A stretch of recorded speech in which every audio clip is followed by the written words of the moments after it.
तू भोर का पहला तारा है। तू भोर का पहला तारा है, परिवर्तन का एक नारा है, और ये अंधकार तो केवल कुछ पल का है, फिर सब कुछ तुम्हारा है। हेलो मेरे प्यारे दोस्तों, मैं कोमल स्वागत करती हूँ आप सभी का हमारे आज के इस वीडियो में। तो आज हम लोग देखेंगे कक्षा 10 इंग्लिश का चैप्टर नंबर पहला जो है अ लेटर टू गॉड। इस चैप्टर के सारे इंपॉर्टेंट शॉर्ट और लॉन्ग आंसर क्वेश्चन आंसर को, क्योंकि आपके बोर्ड परीक्षा 2026 में सबसे ज़्यादा प्रश्न इसी चैप्टर से पूछे जाएंगे और ये आपको भी पता है कि यही से प्रश्न आएंगे। तो चलिए शुरू करते हैं।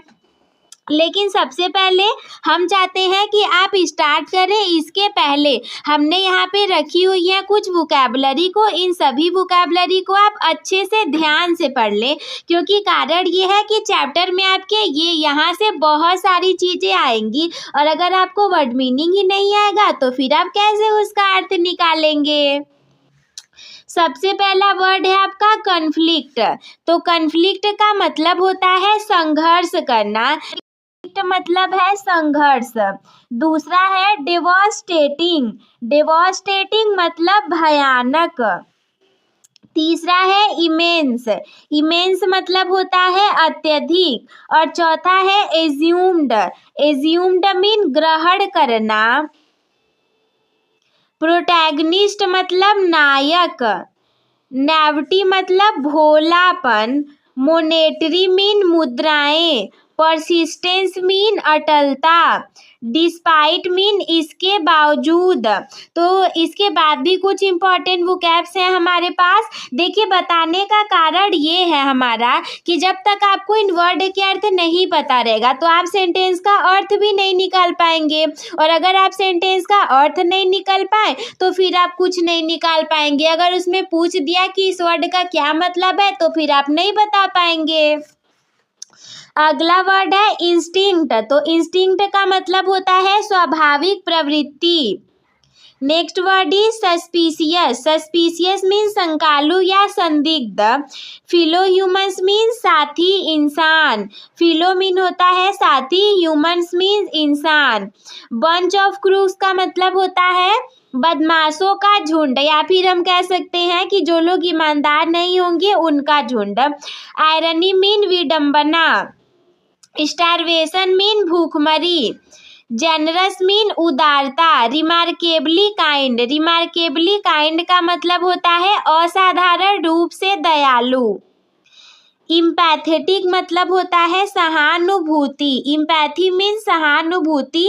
इम्पैथेटिक मतलब भी सहानुभूति। सेंसिटिविटी का मतलब होता है भावुकता। सेंसिटिविटी मीन भावुकता। तो ये कुछ इंपॉर्टेंट वोकैब्स थे जो कि आपको जानने बहुत ज़रूरी हैं। और इसके बाद हम चैप्टर को स्टार्ट करें इसके पहले थोड़ी सी यहाँ पे नॉर्मल जानकारी एकदम थोड़ी सी आपके लिए लिख दी गई है, मतलब आपके चैप्टर के बारे में। तो ये जानकारी इस प्रकार है कि अ लेटर टू गॉड जो है, अ लेटर टू गॉड, ये किसके द्वारा लिखा गया है? ये लिखा गया है जीएल फुएंड्स के द्वारा। अ लेटर टू गॉड जो कि लिखा गया है जीएल फुएंड्स के द्वारा इज अ ब्यूटीफुल स्टोरी। ये एक बहुत ज़्यादा ब्यूटीफुल स्टोरी है about unwavering faith. Unwavering faith का मतलब होता है ऐसा विश्वास जिसे कि कोई हिला न सके, अटूट विश्वास। अनवेवरिंग फेथ मतलब अटल या अटूट विश्वास, ऐसा विश्वास जिसको कि आप हिला नहीं पाएंगे। भगवान के ऊपर ऐसा भी कुछ लोग भरोसा करते हैं। अ लेटर टू गॉड लिखा गया है किसके द्वारा? जीएल फुएंड्स के द्वारा, और बहुत ज़्यादा अच्छी स्टोरी है। और इस स्टोरी में जो है एक अटूट विश्वास के बारे में बताया जाएगा।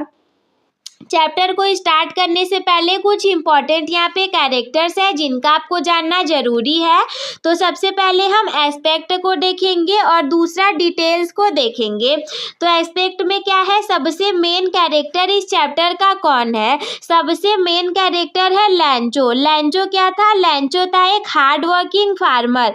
लैंचो was a hard working farmer, जो कि है इस चैप्टर का आपके मेन कैरेक्टर। देखिए, इसीलिए मैंने बोला था कि जब आपको वर्ड मीनिंग पता रहेगी तो आप अच्छा अर्थ निकाल पाएंगे।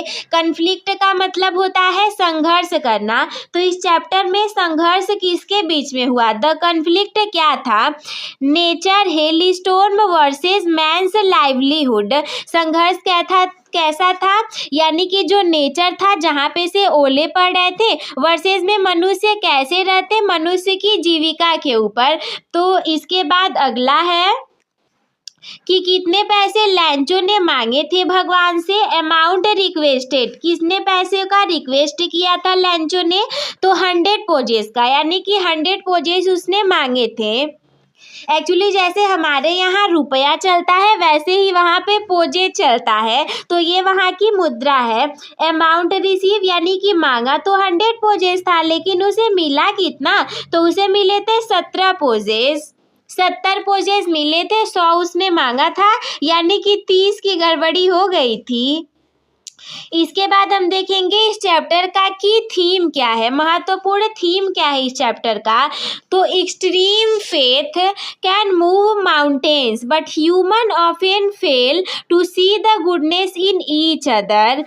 इसका की मतलब ये है कि मनुष्य ऐसे होते हैं जो किसी चीज पर ऐसा विश्वास कर लेंगे कि वो बहुत एक दूसरे में भी भगवान को देख सकते हैं, और भगवान के ऊपर इतना विश्वास करेंगे कि उस विश्वास को कोई नहीं हिला सकता। ऐसा विश्वास है इनका। इसके बाद यहाँ से स्टार्टिंग होगी हमारे चैप्टर के महत्वपूर्ण शॉर्ट और लॉन्ग आंसर की। तो सबसे पहले हम देखेंगे शॉर्ट आंसर टाइप क्वेश्चन, जो कि आपके एग्जाम में 2 से 3 नंबर के पूछे जाएंगे। 2 से 3 नंबर के लिए देखिए सारे शॉर्ट आंसर को। तो सबसे पहला वाला क्वेश्चन आपके सामने है, what were Lencho's feeling when it started raining. Lencho की फीलिंग क्या थी जब बारिश होना स्टार्ट हो गया? यानी कि जब बहुत ज़्यादा बारिश होने लगी तो लैंचो की फीलिंग क्या थी, लैंचो क्या सोच रहा था? तो इसका आंसर ये है कि इनिशियली मतलब जब बारिश होना स्टार्ट हुआ था, देन लैंचो वाज ओवरजॉयड। जब बारिश होना स्टार्ट हुआ था तब तो वो बहुत खुश था, तब तो उसे बहुत ज़्यादा खुशी थी। उसने क्या किया, ही कंपेयर्ड, उसने तुलना किया। किस चीज का तुलना किया? He compared the rain drops to new coins, यानी कि जो वर्षा की बूंदें थी उसने नए नए पैसों से उसकी तुलना कर दी थी। कहने का मतलब ऐसा था कि सपोज दैट ये पानी की बूंद है, तो उसने इसकी तुलना पैसों से कर दी, नए नए पैसों से। The big drops were 10 cent pieces, उसने ऐसा सोचा कि जो बड़ी बड़ी पानी की बूंदें हैं वो 10 सेंट पीसेस के बराबर हैं, जबकि जो छोटी वाली है लिटिल वंस है वर 5, जो छोटी हैं वो 5 पोजेस के बराबर हैं और बड़ी वाली 10 पोजेस के बराबर हैं। He felt this way because the rain was essential for good harvest. उसने सबसे पहले स्टार्टिंग में तो ऐसा अच्छा महसूस किया था क्योंकि उस समय का जो बारिश हो रहा था वो हार्वेस्टिंग के लिए बहुत अच्छा था। एंड हिज फैमिली सर्वाइवर, और उसके फैमिली के सर्वाइवल के लिए वैसा बारिश होना बहुत अच्छा था। इसके बाद क्वेश्चन नंबर दूसरा आपके सामने कि why did the rain change into despair for Lencho. Why did the rain change into despair for Lencho. वर्षा जो थी वो कैसे एकदम भयानक तरीके से चेंज हो गई लैंचो के लिए। मतलब स्टार्टिंग में तो उसे बहुत आशा उम्मीद थी कि सारी चीज़ें अच्छी होंगी, लेकिन फिर किस तरीके से ये वर्षा की बूंदें उसके लिए भयानक सिद्ध हो गई। तो आंसर है इसका कि the rain suddenly turned into a devastating hailstorm. देखिए डेवास्टेटिंग का मतलब होता है, मैंने आप लोग को बताया था भयानक। डेवास्टेटिंग का मतलब होता है भयानक। कि स्टार्टिंग में तो सारी चीज़ें बहुत अच्छी थी, लेकिन फिर जो रेन थे ना वो क्या हुआ कि एक भयानक हेलस्टॉर्म, भयानक ओलों की तरह वो चेंज होने लगे। पहले छोटी छोटी बूंदें गिर रही थी, अब बहुत बड़ी बड़ी गिरने लगी। स्ट्रॉन्ग विंड्स ब्लो, बहुत तेजी से हवाएं चलने लगी। And large hailstones fell for an hour, और बहुत बड़ी बड़ी वर्षा की बूंदें 1 घंटे तक गिरने लगी। Covering the valley in white like salt, उसकी पूरी जो घाटी थी लैंचो की पूरी घाटी को लगभग सफेद नमक की तरह इन ओलों ने ढक लिया था। It completely destroyed Lencho's cornfield. इसने पूरे तरीके से लैंचो का जो कॉर्नफील्ड था उसे बर्बाद कर दिया था। डिस्ट्रॉयड का मतलब होता है बर्बाद कर देना। Living not a single leaf on the tree. एक भी पेड़ पर पत्ते नहीं थे, सारी चीजें गिर गई थी। इसके बाद क्वेश्चन नंबर 3 है कि why did Lencho write a letter to God. Lencho ने भगवान को एक पत्र क्यों लिखा। Why did Lencho write a letter to God. Lencho ने भगवान को एक पत्र क्यों लिखा। तो आंसर है इसका कि लैंचो had immense faith in God. Immense मतलब क्या होता है। इमेंस का मतलब है अत्यधिक। इमेंस का मतलब है अत्यधिक, यानी कि लैंचो को भगवान के ऊपर बहुत ज़्यादा भरोसा था। इमेंस फेथ था। After the hell storm destroyed his crops, यानी कि जब हेल स्टॉर्म ओलों ने उसके फसलों को बर्बाद कर दिया। He had no other hope or source of income, जब उसकी फसल पूरे तरीके से बर्बाद हो गई तो उसके पास कोई दूसरी आशा उम्मीद नहीं थी पैसे कमाने की। तब उसने क्या किया। ही रोट टू गॉड, उसने भगवान को एक पत्र लिखा। आस्किंग फॉर 100 पोजेस, यानी कि 100 रुपए की मांग करने के लिए, 100 पोजेस की मांग करने के लिए। To sow his field again and support his family until the next harvest. इसलिए क्योंकि वो अपने फील्ड को दोबारा बो सके, उसमें से दोबारा जो उसकी फसलें थी वो आ सके, उसका थोड़ा सा मदद हो सके और उसकी फैमिली जब तक कि अगली बार फसलें नहीं आ जाती हैं तब तक कुछ खा सके। इसके बाद प्रश्न संख्या 4 आपके सामने है। What was the post master से immediate reaction to the letter, यानी कि पोस्ट मास्टर ने जब वो लेटर प्राप्त किया तो उसका तुरंत इमीडिएटली तरीके से कौन सा रिएक्शन था। तो आंसर है इसका कि when the post master first saw the letter addressed to God, यानी कि जब पोस्ट मास्टर ने लेटर का एड्रेस देखा कि अरे बाप रे ये तो भगवान के लिए है। ही ब्रोक आउट लाफिंग, मतलब वो बहुत तेजी से बहुत ज़्यादा देर तक हंसा। हाउएवर, जबकि ही ऑलमोस्ट इमीडिएटली बिकम सीरियस, उसने बहुत देर तक हंसा फिर वो तुरंत थोड़ी देर बाद सीरियस भी हो गया। मूव्ड बाय द सेंडर से डीप फेथ, यानी कि जो भेजने वाला था उसकी कितनी ज़्यादा गहराई तरीके से विश्वास था भगवान के ऊपर, इसे सोचते हुए वो शांत हो गया। He didn't want to shake that faith, वो उस फेथ को हिलाना नहीं चाहता था। So he decided to collect money and reply, और इसीलिए उसने सोचा कि मैं पैसों को इकट्ठा करूंगा और जो लेटर भेजने वाला है उसे रिप्लाई भी दूंगा। प्रश्न संख्या 5 आपके सामने। Why was लैंचो angry when he received the money, यानी कि लैंचो ने जब पैसे को कलेक्ट किया, रिसीव किया, तो फिर उसके बाद वो एंग्री क्यों हो गया, गुस्सा क्यों हो गया। तो इसका आंसर ये है Lencho wasn't surprised to see the money, Lencho बिल्कुल भी सरप्राइज नहीं था पैसे को देख करके।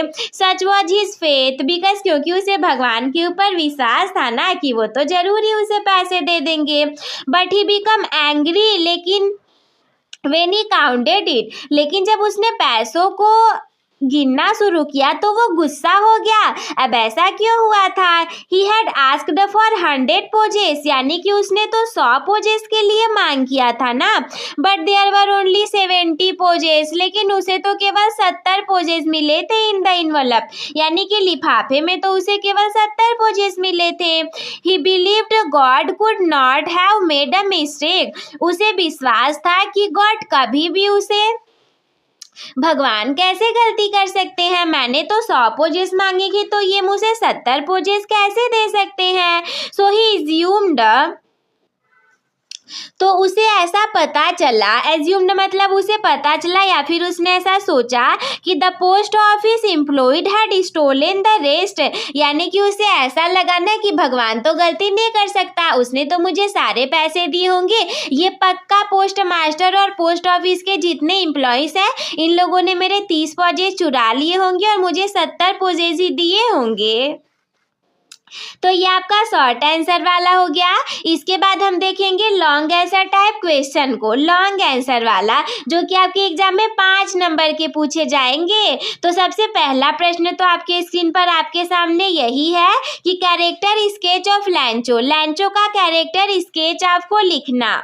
तो हम कैसे लिखेंगे, देखिए लैंचो is the protagonist of the story. Protagonist का मतलब होता है नायक, यहाँ पर हम लिख देते हैं प्रोटैगनिस्ट का मतलब होता है नायक, यानी कि लैंचो जो था वो इस कहानी का नायक था।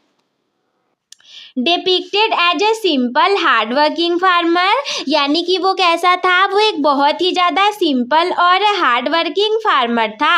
Often described as an ox of a man, यानी कि स्टोरी ने तो उसे एक बैल की तरह भी दिखा दिया कि एक आदमी जो कि बैल की तरह कितना ज़्यादा काम कर सकता था।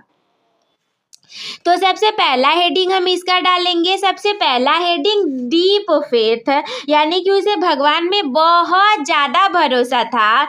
His defining trait is his unconditioning faith in God, यानी कि वो इसीलिए जाना जाता था क्योंकि उसे भगवान में बहुत ज़्यादा भरोसा था।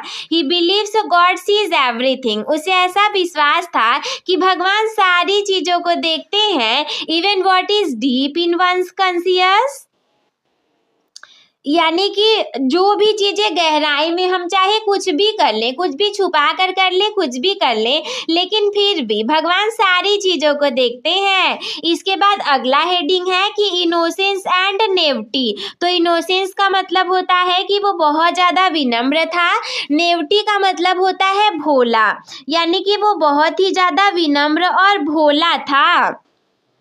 ही इज सिंपल माइंडेड, वो बहुत ही ज़्यादा सिंपल माइंडेड का था। He literally write a letter to God, यानी कि सच में उसने भगवान को एक पत्र लिख दिया। And expect a monetary reply through the mail, और उसे ऐसा लगा कि मुझे कोई ईमेल उमेल के माध्यम से रिप्लाई भी मिल जाएगा और पैसे भी मिल जाएंगे। और इसके बाद तीसरा वाला हम हेडिंग डालेंगे कि परसिस्टेंट। तो परसिस्टेंट का मतलब होता है अटलता, परसिस्टेंट का यहाँ पे हम लिख देते हैं, परसिस्टेंट का मतलब होता है अटलता, यानी कि हट नहीं सकता ऐसी चीज़ जो है। तो despite the total loss of his crop, यानी कि डिस्पाइट का मतलब होता है इसके बावजूद, यानी कि उसका जो फसल था पूरे तरीके से बर्बाद हो गया था, इसके बावजूद भी ही डजंट गिव अप, उसने छोड़ नहीं दिया, उसने हार नहीं मान लिया।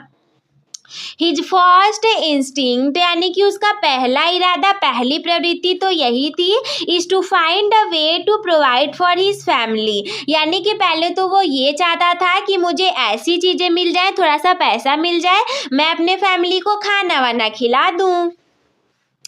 इसके बाद अगला है कि lack of trust in human, उसे भगवान में तो बड़ा विश्वास था लेकिन मनुष्यों में इतना विश्वास नहीं था उसे।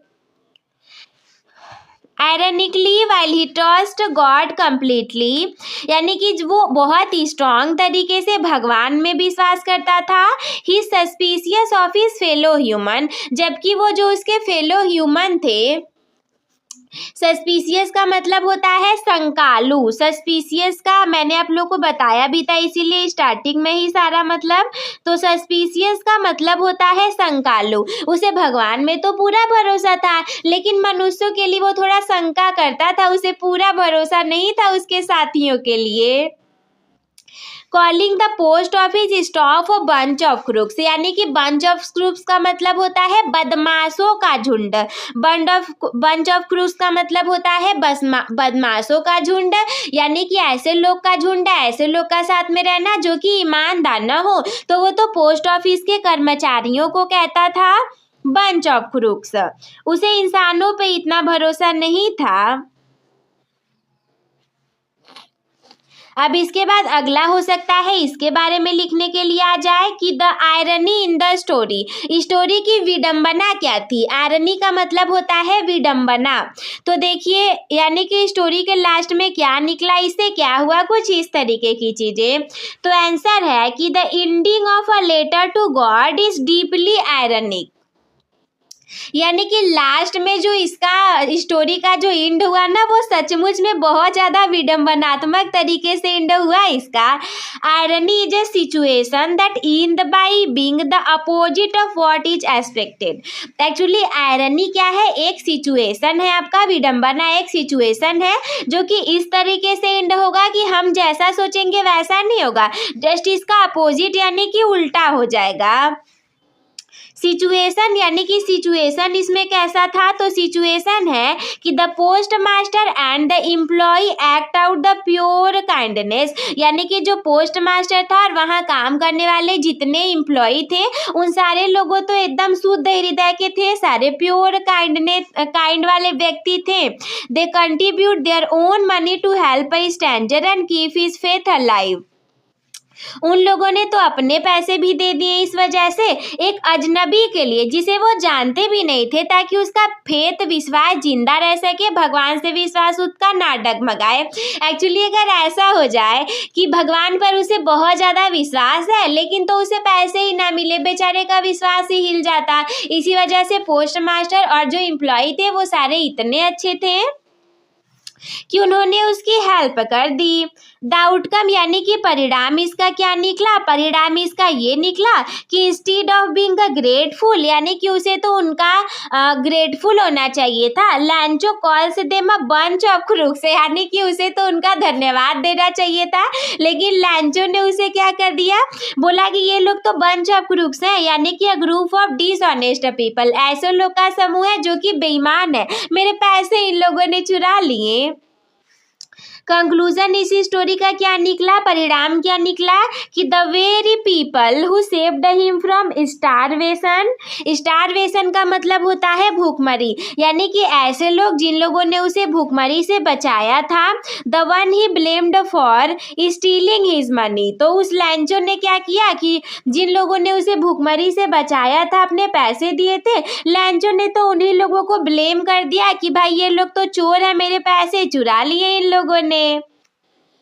दिस हाईलाइट्स द थीम, यानी कि ये इसी थीम को दिखाता है, that sometimes human kindness goes unrecognised due to blind faith और मिसअंडरस्टैंडिंग। कई बार ऐसा हो जाता है मनुष्यों का जो दयालुतापन है वो अनरिकॉग्निशन के कारण और अंधविश्वास के कारण गलत तरीके से चला जाता है। यानी कि देखो कर्मचारी वो लोग तो बहुत अच्छे थे, पोस्ट मास्टर भी अच्छा था, उसने पैसे दे दिए, लेकिन अंधविश्वास भगवान में इतना रखना, उसे लगा पैसे ला करके दे देंगे, मनुष्यों को ही गलत बना गया।